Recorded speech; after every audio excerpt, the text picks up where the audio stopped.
مصطفیٰ عامر کی لاش بلوچستان میں ٹھکانے لگانے کا آئیڈیا شیراز کا تھا۔ شیراز گواہ نہیں بلکہ میرے بیٹے کے قتل میں شریک جرم ہے۔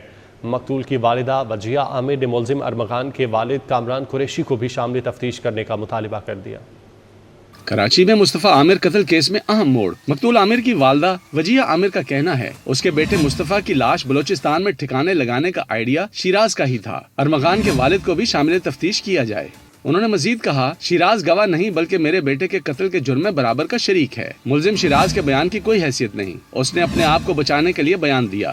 شیراز نے من گھڑت کہانی بنا کر سنائی، وہ وعدہ معاف گواہ نہیں بنے گا۔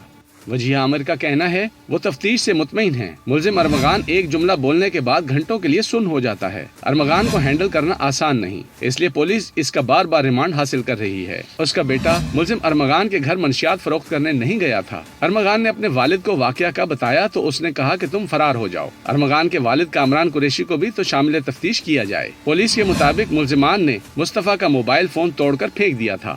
وجیہ عامر نے مزید بتایا کہ انہوں نے یہ کبھی نہیں کہا کہ ارمغان نے اسے تاوان کے لیے کال کی۔ جنوری میں ارمغان سے بحث ہوئی، اس کے بعد مجھے تاوان کے لیے کال آئی۔ کال کرنے والوں کے پاس ایسا کوئی ثبوت نہیں تھا کہ مصطفیٰ ان کے پاس ہے۔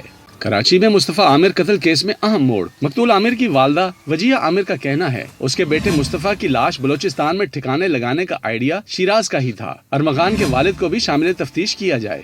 انہوں نے مزید کہا شیراز گواہ نہیں بلکہ میرے بیٹے کے قتل کے جرم میں برابر کا شریک ہے۔ ملزم شیراز کے بیان کی کوئی حیثیت نہیں، اس نے اپنے آپ کو بچانے کے لیے بیان دیا۔ شیراز نے من گھڑت کہانی بنا کر سنائی، وہ وعدہ معاف گواہ نہیں بنے گا۔ وجیہ عامر کا کہنا ہے وہ تفتیش سے مطمئن ہیں۔ ملزم ارمغان ایک جملہ بولنے کے بعد گھنٹوں کے لیے سن ہو جاتا ہے۔ ارمغان کو ہینڈل کرنا آسان نہیں، اس لیے پولیس اس کا بار بار ریمانڈ حاصل کر رہی ہے۔ اس کا بیٹا ملزم ارمغان کے گھر منشیات فروخت کرنے نہیں گیا تھا۔ ارمغان نے اپنے والد کو واقعہ کا بتایا تو اس نے کہا کہ تم فرار ہو جاؤ۔ ارمغان کے والد کامران قریشی کو بھی تو شامل تفتیش کیا جائے۔ پولیس کے مطابق ملزمان نے مصطفیٰ کا موبائل فون توڑ کر پھینک دیا تھا۔